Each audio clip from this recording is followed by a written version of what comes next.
السلام عليكم ورحمة الله وبركاته. الحمد لله نحمده ونستعينه ونصلي ونسلم على رسوله الكريم وعلى عباد الله الصالحين أجمعين. প্রিয় শরীর, কোরআন সুন্নাহ আমল আখলাক বিষয়ক এই আয়োজনে আপনাকে স্বাগত জানাচ্ছি। আজকের আলোচ্য বিষয় কোরবানি আদায়ে আমাদের অবিদ্যা ও ভুলভ্রান্তি সমূহ এবং আমাদের করণীয়। সামনে ঈদুল আজহা। মহান রব্বুল আলামিন তার সামর্থ্যবান বান্দাদের উপর কোরবানির হুকুম দিয়েছেন। নবীজি সাল্লাল্লাহু আলাইহি ওয়াসাল্লাম কোরবানি করেছেন এবং তিনি প্রতি বছরই কোরবানি করেছেন। এই সুন্নাহর অনুসরণে আমরাও কোরবানির আয়োজন করি, কিন্তু আমাদের একটু জানতে ইচ্ছে করছে যে আসলে আমরা কি আল্লাহ পাক সুবহানাহু ওয়া তাআলার হুকুম এবং নবীজি সাল্লাল্লাহু আলাইহি ওয়াসাল্লামের সুন্নাহ অনুযায়ী কোরবানি করছি? এর উত্তর হবে নিশ্চয়ই যে না। আমাদের মধ্যে অনেক ভুল ভ্রান্তি ঢুকেছে, অনেক অবিদ্যা ঢুকেছে। কেমন সে অবিদ্যা এবং ভুল ভ্রান্তি? এই ধরুন, যেমন আমরা কোরবানির গরু কিনছি, কে কত বড় গরু কিনলাম সেই প্রদর্শনী করছি, মোবাইলে সেলফি তুলছি পশুর সাথে, ফেসবুকে এই পশুর বর্ণনা দিচ্ছি, ছবি দিচ্ছি, লাইভ করছি। আবার এখন তো সুন্দরী প্রতিযোগিতার মতো পশু সুন্দরী প্রতিযোগিতাও শুরু হয়েছে। বাজার থেকে পশু সুন্দরী অনেক চড়া দামে কিনলেই যেন কোরবানি সার্থক হচ্ছে। মার্কেটিং কোম্পানিগুলো তো তাদের পণ্যের প্রচার তারা করবেনই, কিন্তু কোরবানিকে উপলক্ষ করে আমাদের ভুল এবং অবিদ্যাকে পুঁজি করে তারা যে আমাদের সামনে ফ্রিজ এনে দিচ্ছেন, ফ্রিজ উপহার দিচ্ছেন, বিভিন্ন অফার দিচ্ছেন, আমরাও তাতে প্রলুব্ধ হয়ে কোরবানির মাংস জমানোর নিয়তে ফ্রিজ কিনছি। কোরবানির লক্ষ্য কি এটা ছিল? নিশ্চয়ই না। কোরবানি কাদের জন্য? নিজেদের জন্য, আত্মীয় স্বজনদের জন্য, অভাবী গরিব বান্দাদের জন্য। আমরা সেই লক্ষ্য থেকে সরে গিয়ে অহংকার, রিয়া, প্রদর্শনী এগুলোতে লিপ্ত হয়েছি। একটা চমৎকার গল্প মনে পড়ল ছোটবেলার। আমার এক দাদা ছিলেন সামনের বাড়িতে, তিনি কোরবানির গরু কিনে এনেছেন। তো আমরা ছোট মানুষ দৌড়ে গিয়ে জিজ্ঞাসা করলাম, দাদা কোরবানির গরু কিনে এনেছেন? বললে, জি নাতি। কত দাম হয়েছে? বললেন, তখন আমাদের তো ছোটবেলা, ৭,৫৭২ টাকা ১২ আনা। আমি হেসে বললাম, দাদা গরুর দাম এরকম একেবারে টাকা আনা পর্যন্ত বললেন? নাতি দেখো, আমি এত টাকা দিয়ে গরু কিনেছি এবং এই যে কিনতে গিয়েছি আমার গাড়ি ভাড়া, এই যে সাথে আমার সহযোগীরা গিয়েছে তাদের খরচ, আমরা চা নাস্তা করেছি, আর সেই খরচ সব মিলেই তো বলতে হবে। আমরা হাসলাম এবং দাদাও হাসলেন। দাদার নিয়তে কি ছিল আমি সেটাকে কলুষিত করতে চাই না, তবে আমাদের সমাজের এই যে চর্চাগুলো, লাখ টাকার উপরে গরু কেনা এবং সেটাকে প্রদর্শনীর মতো করে নিয়ে আসা, এর মধ্যে কি কি ভুলভ্রান্তি ঢুকলো আমরা নিশ্চয় বুঝতে পারছি। এখানে টাকার অহংকার, এখানে বেশি দামে কেনার প্রদর্শনী, রিয়া, আবার কেউ একজন কি দামে কিনলো, এত টাকা, এত ছোট গরু কিনলো। আবার অনেকের মধ্যে হীনমন্যতা। কি ধরনের? আমার সামর্থ্য আছে একটা বকরি কেনার, একটা ছোট গরু কেনার, এটা কেনার পরে অন্যজনের বড় গরু দেখে আমার মনে হচ্ছে যে না, হারে আমি কত ছোট গরু কিনলাম। এই যে ভুল ভ্রান্তি, অবিদ্যাগুলো, এই যে কুসংস্কারগুলো আমরা কোরবানির সাথে জুড়ে দিয়েছি, এতে করে আমরা কোরবানির মূল উদ্দেশ্য থেকে নিজেদেরকে সরিয়ে নিয়েছি। কোরবানির মূল লক্ষ্য আমরা নিজেদের আমলে অর্জন করতে পারছি না, আমাদের আখিরাতের জন্য এটাকে সম্বল হিসেবে রূপান্তর করতে পারছি না। কোরবানির মূল উদ্দেশ্য কি ছিল? হযরত ইব্রাহিম আলাইহিসসালাম এবং হযরত ইসমাইল আলাইহিসসালামের সেই কিংবদন্তির ঘটনা আমরা সবাই জানি, কোরআনে বর্ণনা আছে, আমরা ছোটবেলা থেকে এগুলো শুনছি। সেটি হচ্ছে আল্লাহ পাক সুবহানাহু ওয়া তাআলা হুকুম করেছেন তার পছন্দের জিনিস কোরবানি দিতে। তিনি কোরবানি দিলেন পশু। আবার স্বপ্নে দেখলেন, তোমার পছন্দের জিনিস কোরবানি দাও। পয়গম্বর তো বুদ্ধিমান, তিনি বুঝে গেলেন যে পশু দিয়ে কোরবানি হবে না। আমার সবচেয়ে প্রিয় পছন্দের কি বস্তু কি? তিনি নির্ধারণ করলেন, হ্যাঁ, আমার বৃদ্ধ বয়সে যে সন্তান জন্মগ্রহণ করেছিল সেই ইসমাইল, এবং তিনি সিদ্ধান্ত নিলেন, হ্যাঁ, আমি আমার প্রিয় সন্তানকেই কোরবানি দেব, স্রষ্টার সন্তুষ্টির উদ্দেশ্যে, চূড়ান্ত সমর্পণ। এবং তিনি তার সন্তানকে ডেকে বললেন, কোরআন বর্ণনা করছে, আন্নী আযবাহুকা ফানজুর মাযা তারা। হে আমার প্রিয় সন্তান, আমি স্বপ্নে দেখেছি তোমাকে আল্লাহর রাস্তায় কোরবানি করছি, তুমি বলো তোমার কি মত? ইয়া আবাতি ফাআল মা তু'মার সাতাজিদুনি ইনশাআল্লাহু মিনাস সাবিরিন। হে আমার প্রিয় পিতা, আপনার উপর যা হুকুম হয়েছে আপনি তাই করুন, আপনি আমাকে ধৈর্যশীল হিসেবেই পাবেন। পিতা এবং পুত্রের এই যে চূড়ান্ত সমর্পণ, স্রষ্টার জন্য এই যে ত্যাগ, কোরবানি, হৃদয় উৎসারিত ভালোবাসা, এটি আমাদের জন্য কোরবানি হিসেবে বিধান হয়ে গেল। এটি স্রষ্টার পছন্দ হয়েছে। হযরত ইব্রাহিম আলাইহিসসালামের এই যে ঘটনা, ৪,৫০০ বছরের আগের ঘটনা, এটাই কি প্রথম কোরবানি? না, প্রথম কোরবানি দিয়েছেন হযরত আদম আলাইহিসসালামের ২ সন্তান হাবিল এবং কাবিল। সেখানেও কোরবানির মূল উদ্দেশ্য প্রকাশিত হয়েছে হাবিলের মুখে। তিনি কি বলেছেন?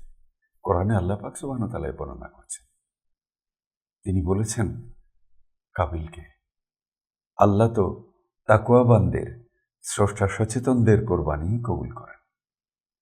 তাহলে এবার আমরা ভেবে দেখতে পারি যে আমাদের অবস্থান কোথায়। আমরা কি কোরবানিতে সেই তাকওয়া, সেই স্রষ্টার সচেতনতাকে অর্জন করতে পেরেছি?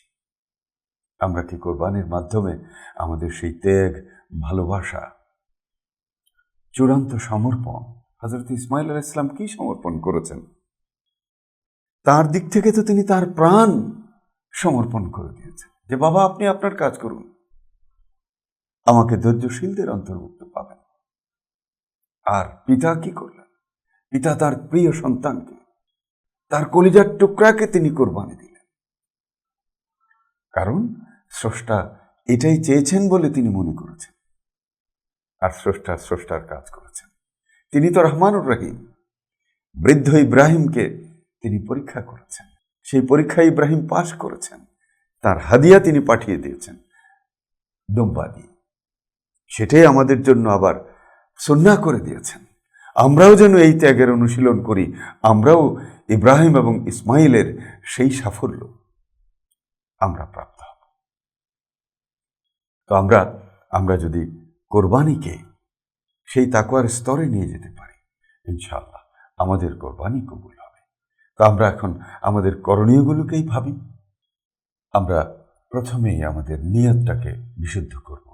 আমরা স্রষ্টার সন্তুষ্টির লক্ষ্যেই আমরা আমাদের কোরবানি দেব। আমার যা সামর্থ্য আছে তা দিয়েই আমি পশু খরিদ করব আমার সামর্থ্য অনুযায়ী। এখানে আমার অহংকার নয়, এখানে আমার হীনমন্যতা নয়, এখানে স্রষ্টার সন্তুষ্টি আমার লক্ষ্য, সেটা ছোট হোক বড় হোক। তবে নবী সাল্লাল্লাহু আলাইহি ওয়াসাল্লাম নিষেধ করেছেন কয়েকটি বিষয় যেন পশু সেরকম না হয়। সেটা কি? কোরবানির পশুর চোখের জ্যোতি যেন ক্ষতিগ্রস্ত না হয় বা অন্ধ না হয়। 2, কোরবানির পশু যেন খোরা না হয়। 3, কোরবানির পশু যেন দুর্বল না হয়। 4, কোরবানির পশু যেন একেবারে পাতলা বা শীর্ণ না হয়। আমরা চেষ্টা করব কোরবানির পশুটি যেন সুন্দর, সবল, সুস্থ, এরকমটাই যেন আমরা করি। এটার উপর আমাদের যেন কোনো অহংকার প্রদর্শনী না থাকে। অন্যজন কি কিনলো না কিনলো সেটার দিকেও যেন আমরা নজর না দিই। আমরা ফলাও করে আমাদের কোরবানির পশুর দাম প্রচার করব না, বলবো না। কেউ জিজ্ঞেস করলেও বলবো যে ভাই আল্লাহ যা সামর্থ্য দিয়েছে কিনেছি, আল্লাহরই তো উদ্দেশ্যে, শুকর আলহামদুলিল্লাহ। আমরা এভাবেই কোরবানির পশুর দাম সম্পর্কে, প্রদর্শনী সম্পর্কে, অহংকার সম্পর্কে সচেতন হব। তাহলে ইনশাআল্লাহ আমরা বিশুদ্ধ নিয়ত করতে পারবো, আমাদের নিয়ত বিশুদ্ধ হবে। আমরা যতটুকু সম্ভব আমাদের কোরবানিতে নবীজি সাল্লাল্লাহু আলাইহি ওয়াসাল্লামের সুন্নাহ অনুসরণ করব। তার মধ্যে নবীজি সাল্লাল্লাহু আলাইহি ওয়াসাল্লামের একটি সুন্নাহ হচ্ছে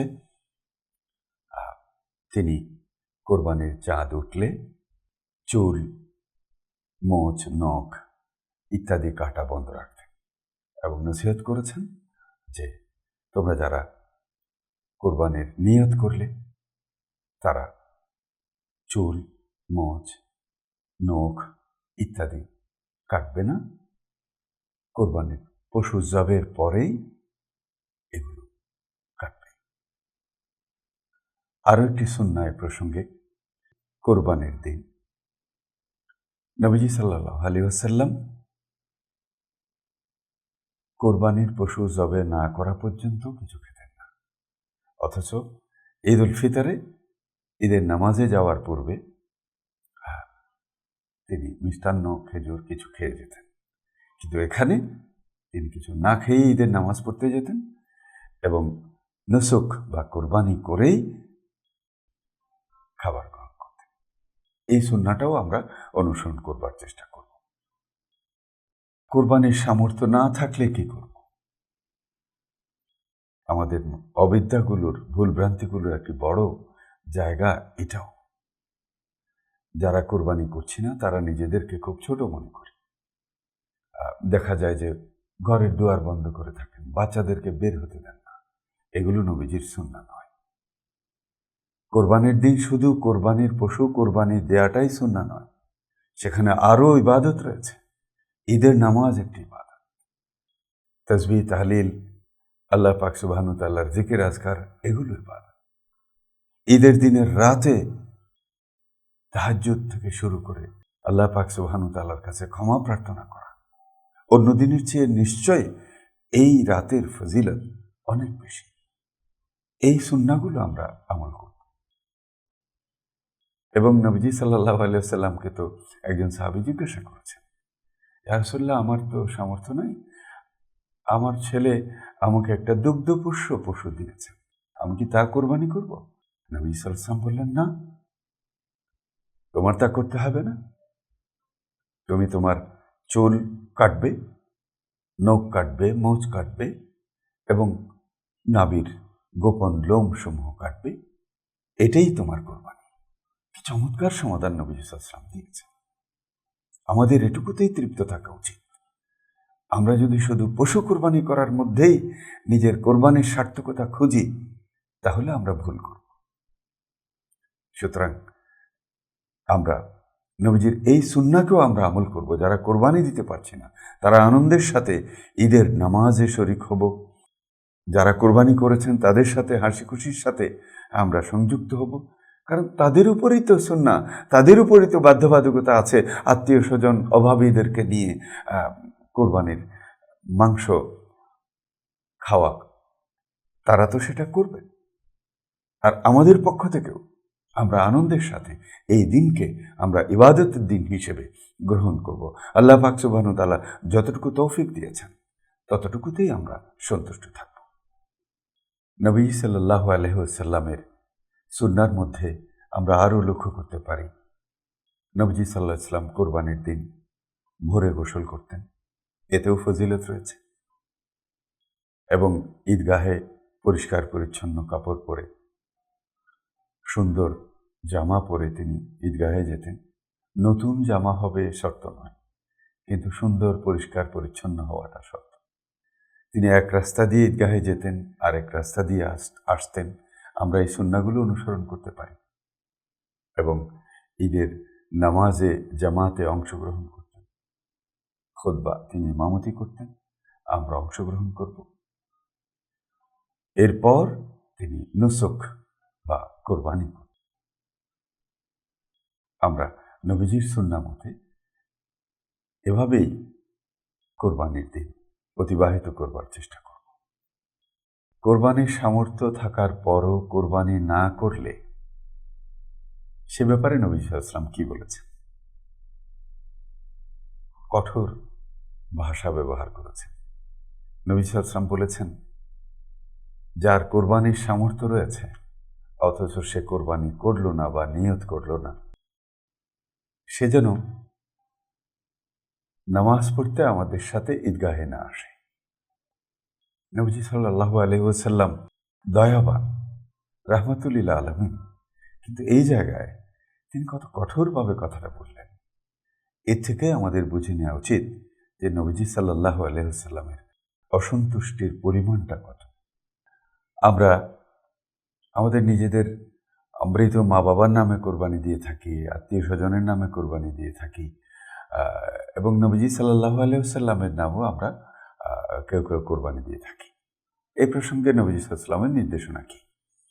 জি, নবীজি সাল্লাল্লাহু আলাইহি ওয়াসাল্লাম হযরত আলী রাদিয়াল্লাহু তাআলা আনহুকে নির্দেশ দিয়েছিলেন তার মৃত্যুর পরেও তার নামে তার পক্ষ থেকে যেন কোরবানি দেয়া হয়, এবং হযরত আলী কারামাল্লাহু ওয়াজহু